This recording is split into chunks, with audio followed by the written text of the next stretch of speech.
যারা এই ঘটনার সাথে জড়িত, যাদের পরিকল্পনায়, যাদের অংশগ্রহণ এবং যারা হত্যা চেষ্টা চালিয়েছে তাদেরকে দ্রুত সময়ের মধ্যে, আগামী 24 ঘন্টার মধ্যে তাদেরকে গ্রেফতার করতে হবে এবং পরবর্তীতে তদন্ত সাপেক্ষে বিচারের আওতায় আনতে হবে। আচ্ছা, আরেকটি বিষয় হচ্ছে, আমাদের মধ্যে 3 জন আহত হয়েছে। আসার সময় গাড়ি বহরে তো হামলা করা হয়েছে, ককটেল মারা হয়েছে এবং আমাদের 6টা গাড়ি ক্ষতিগ্রস্ত হয়েছে। আর আমরা শুনতে পেয়েছি সেই ঘটনাস্থলেও মারা গিয়েছেন। আমরা সেই বিষয়ে তদন্ত চাচ্ছি, যাতে সুষ্ঠু তদন্ত হয় ঘটনার। আর প্রশাসনের বিষয়টা তো অবশ্যই প্রশাসন যেই তৎপরতা আজকে রাতে সে দেখাচ্ছে বা পরবর্তী ঘটনার হামলা শুরু হওয়ার পরে দেখাচ্ছে, সেটা যদি আগের থেকে শুরু করা হতো। কারণ যেহেতু গোপালগঞ্জে নিয়ে এই ধরনের একটা আশঙ্কা ছিল, আমরা তো সভা সমাবেশ করার অধিকার বাংলাদেশের সব জায়গায় আছে, গণতান্ত্রিকভাবে শান্তিপূর্ণভাবে। আমরা তো সেই জায়গা থেকে গিয়েছিলাম এবং গোপালগঞ্জ তো বাংলাদেশের বাইরে না, কেন গোপালগঞ্জে প্রোগ্রাম করা যাবে না, এবং সেটা নিশ্চিত করার দায়িত্ব ছিল প্রশাসনের, সরকারের। ফলে সরকারের ভিতর থেকেও বা প্রশাসনের ভিতর থেকেও কোনো ধরনের স্যাবোটেজ হয়েছে কিনা সে বিষয়েও আসলে তদন্ত করে দেখতে হবে। তাদের তৎপরতা নিয়েও সন্দেহ রয়েছে।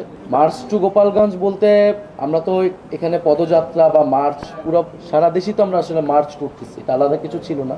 আমি তো প্রথমেই বললাম গোপালগঞ্জের প্রোগ্রাম বা 16 তারিখে প্রোগ্রাম হবে, এটা আমাদের অনেক আগে, 15-20 দিন আগে আমাদের এটা ঠিক করা। এটা সেই ধারাবাহিকতা এটা ছিল, এটা আলাদা কিছু ছিল না। বরং এখানে আওয়ামী লীগ আসলে এটা অনেক দিন ধরে পরিকল্পনা করে এই ঘটনাটা ঘটিয়েছে। বাংলাদেশের সরকার, আইন শৃঙ্খলা বাহিনী, গোয়েন্দা সংস্থা আসলে এই বিষয়ে তৎপর হওয়া উচিত ছিল। একটা রাজনৈতিক দল, তাদের প্রধান নেতৃবৃন্দ একটা জায়গায় যাচ্ছেন, সেই নিরাপত্তা দেওয়ার জন্য তাদের সর্বধরনের উদ্যোগ আসলে নেওয়া উচিত ছিল। আমরা পুলিশের পুরো ক্লিয়ারেন্স পাওয়ার পরে তারা যখন বলেছে সমাবেশ স্থলে, আমরা কিন্তু কিছুটা লেটও হয়েছে, কারণ পুলিশ ক্লিয়ারেন্সের কারণেই আমরা বিভিন্ন জায়গায় থেমেছি, পুলিশ বলেছে। ফলে তো আমরা কিন্তু পুরো সময় কানেক্টেড ছিলাম। ফলে এটা তাদের দায়িত্ব ছিল, অবশ্যই সেক্ষেত্রে ব্যর্থতা রয়েছে।